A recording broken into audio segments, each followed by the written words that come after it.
Welcome into the PFF NFL Daily. Today discussing Jacoby Brissett and the Cleveland Browns. Can Jacoby Brissett keep the Browns afloat until Deshaun Watson comes back in Week 12?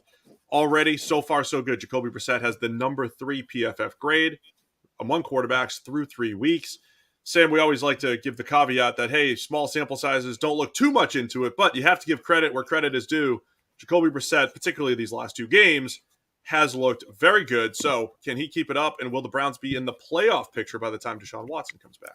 Yeah, I mean, that's where you see the vulnerability of the small sample size thing, right? He was, I think, fantastic against Pittsburgh on Thursday night last week. He looked great. I mean, his stats were maybe a little bit worse than his performance overall. You can listen to the big show from Wednesday where we talked about that a lot.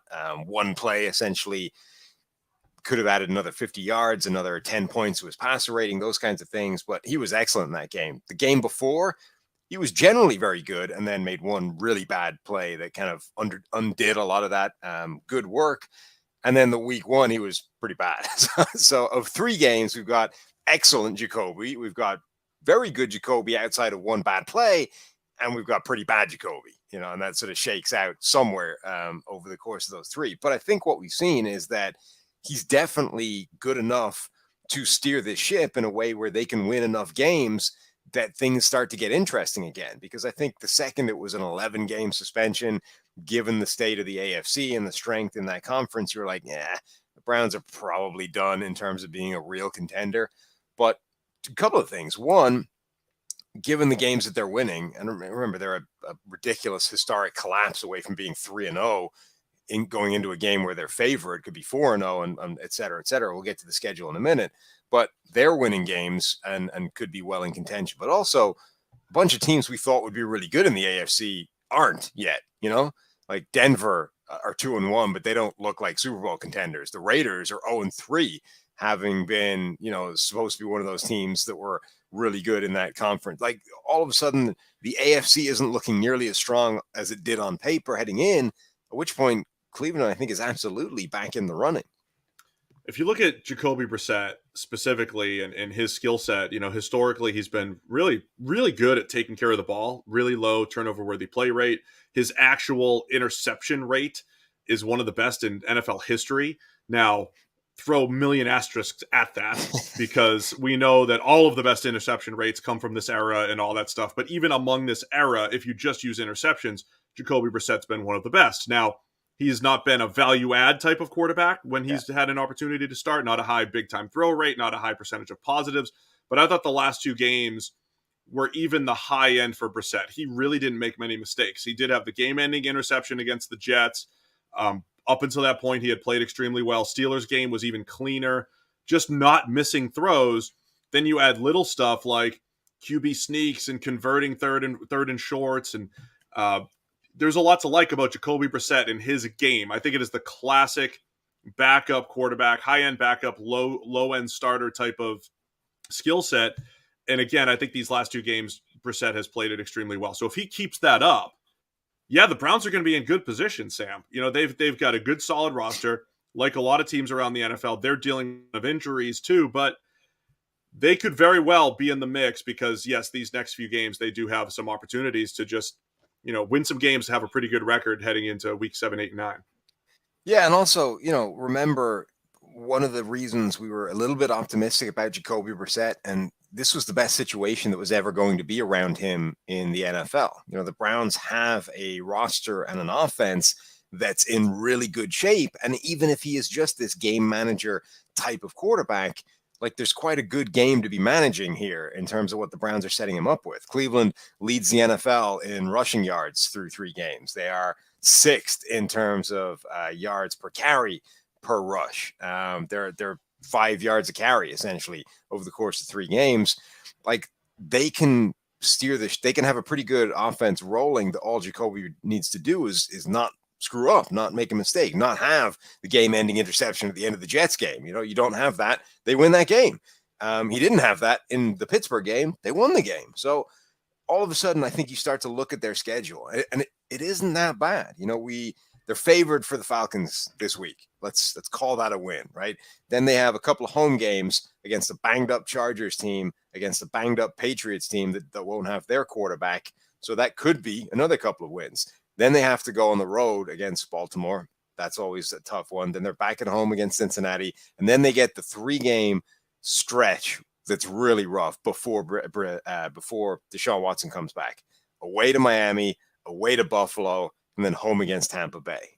But even if they lose all 3 of those games, it's entirely possible that they're still above 500 at the point where Watson comes back from a suspension, and the first game there is against Houston. So I think absolutely they are still in contention. They're still in the hunt for the playoffs or for any kind of postseason appearance with Brissett at quarterback. And then the question becomes, how good can Deshaun Watson be kind of right off the shelf? No House Advantage is changing the game by offering the most dynamic fantasy sports platform available today. Play in pick'em contests versus other people for the shot at winning $250,000 plus in cash. Download the app, choose a contest, select your player props, earn points for correct picks, and climb the leaderboard for your shot to win big money every day. You can also test your skills versus the house in 20 times your entry if you hit on all your picks. Bet on up to 5 player prop over-unders or individual player matchups across every major sports league, including NFL, NBA, MLB, PGA, MMA, and NASCAR.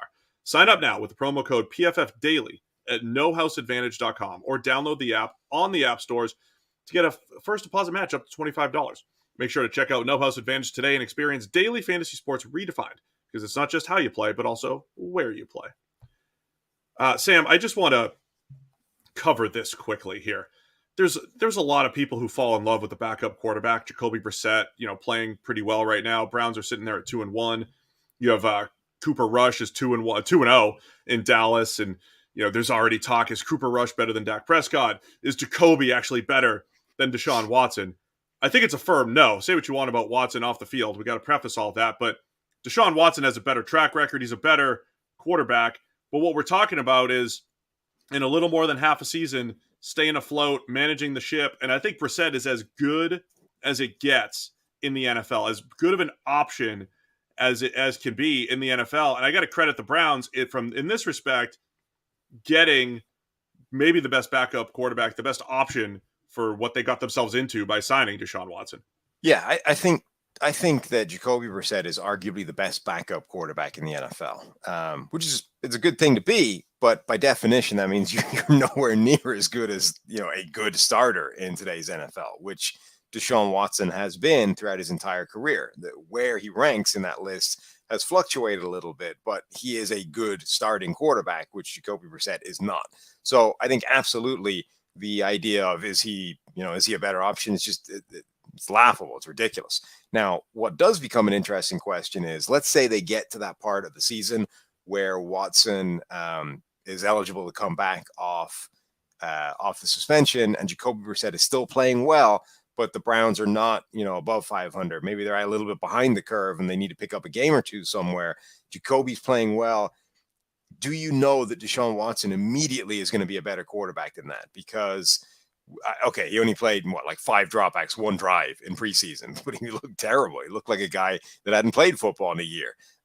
If there's going to be rust to be knocked off, they might not be able to afford the game that might cost them. In part because Watson can't practice right now. He is not with the team. He's not doing anything right now. So there is a world maybe where they let Brissett play at least one more game and let Watson get familiar with his teammates and actually practice. Yeah, and look, I don't know if you can even, could you do... So the Packers got David Bakhtiari back this past week, right? And David Bakhtiari didn't play the whole game. They rotated at left guard, or left tackle rather, which is usually not something you want to do, rotate offensive linemen. But rather than play Bakhtiari 60-something snaps right off his injury, they said, no, we're going to rotate him out. We're going to keep him fresh. We're going to give him half the snaps. Is there a world where you could split the time between Brissett and Deshaun Watson in his first game back, when he's had only a week to practice? I don't know, but I think that is the only interesting question. Not like, does Jacoby Brissett keep Deshaun Watson on the bench? Because clearly the answer to that is, well, no. Jacoby Brissett, he was the designated QB sneak quarterback for the Miami Dolphins when he was backing up Tua. He could still be that guy. So you might still see a 2 quarterback system. At least let Jacoby Brissett run the QB sneaks. But Here's the deal, Browns fans. If Jacoby Brissett keeps it up, you're very much in the playoff mix when Deshaun Watson comes back. It's the PFF NFL Daily.